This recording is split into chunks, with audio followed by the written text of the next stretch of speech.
today Granny wanted to share something that her mother made and then something that she made. So tell us about this first thing you've got here. I think it was back when I was going to high school. Mama made this, and I just loved it because it was her idea. And her stitches around it are so neat.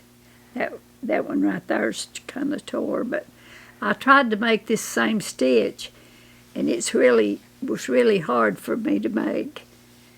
And I had borrowed this and brought it up here to my house so I could make me one like it. So I tried to make it. And this is the one. Well, first, before you move that one, tell us about, did she crochet the basket? Is that crochet? Yeah, the basket is crocheted, and then she's embroidered flowers for each corner. And but her stitches are so pretty and perfect, and I just couldn't get my stitches like hers. Her embroidery is that neat too. On the back, it even looks neat, doesn't it? Yeah. Is that I tried it. It's sort of like a blanket stitch, but I'm not sure it's the same thing. Is that a old flour sack, or what kind of material is that? I thought it was a flour sack. I'm not sure. So what did she do with it when she made it? It was hanging on in her bedroom. She had a quilt press. They called it a quilt press where she packed her quilts. And this was hanging on the side of it.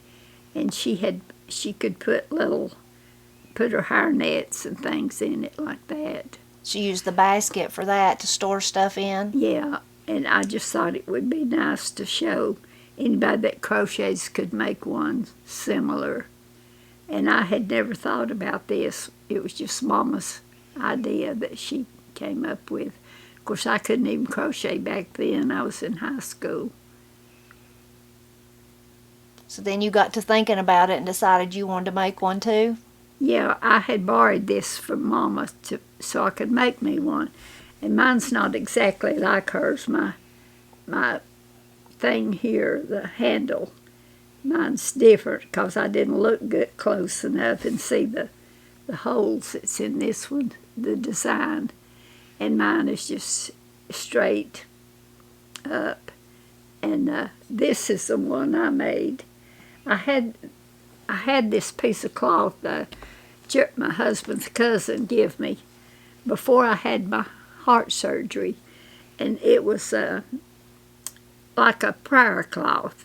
You can see how I've tried to make Mama's stitches there, and mine are not as neat and pretty as hers. And my basket don't have the holes showing up like Mama's, and it's a little bit off center. And I crocheted my flowers because I can't embroidery too good, and it's not as fast as crochet. I can crochet pretty fast, but embroidery's slower. So when did you had your heart surgery in 2003. So that piece of cloth is pretty old. Yeah, it is. It's closely woven, and it was harder for me to put the border through because its thickness Mama's is thin. Like I actually think this was a flour sack, and this is one that Jerry's cousin gave me. That she said it was like a prayer cloth. So she was giving it to you since she knew you was about to have surgery, or you were sick? To reassure me that I'd be all right. And I checked on her. She lived at I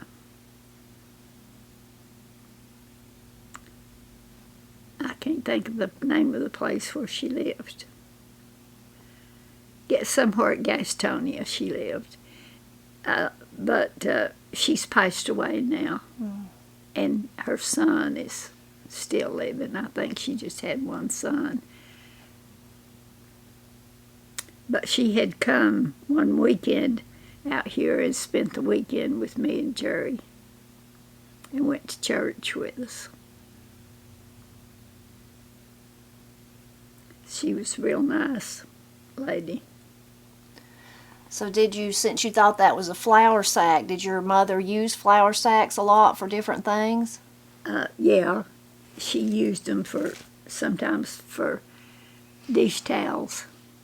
And because she bought flour in a 50-pound bag, and this would be more the size of a 50-pound bag.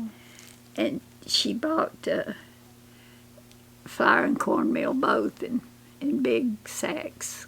And she could use the sacks for dishcloths or whatever she wanted to. That's why I thought this was probably but it made me remember when she was proud of it. She showed it to me, and I didn't know how she'd come up with the idea, but it's a real pretty idea. You could make all kinds of things like this, and it'd be handy to store stuff in. It's rewarding to create something pretty, even if you just do it for yourself. Yeah. Mm-hmm. There's a real, of course in other places too, but speaking of Appalachia, there's a real strain of that, whether it was like Gazzy making that, or you crocheting, or somebody building a chimney, or a cabinet, or something like that, doing it really in a nice way where it was beautiful. It was functional, but it was beautiful. Yeah. I like to do things when I think about them, if it's my idea. You can learn a lot of stuff from the crochet books, and that's how I do most of my stuff. But sometimes I have an idea myself, and it made me think of Mama's. She thought this up herself. She didn't crochet a whole lot, but what she did was really nice and neat. Her stitches was even. Well, thank you for showing it to us. It brings back good memories of my mother.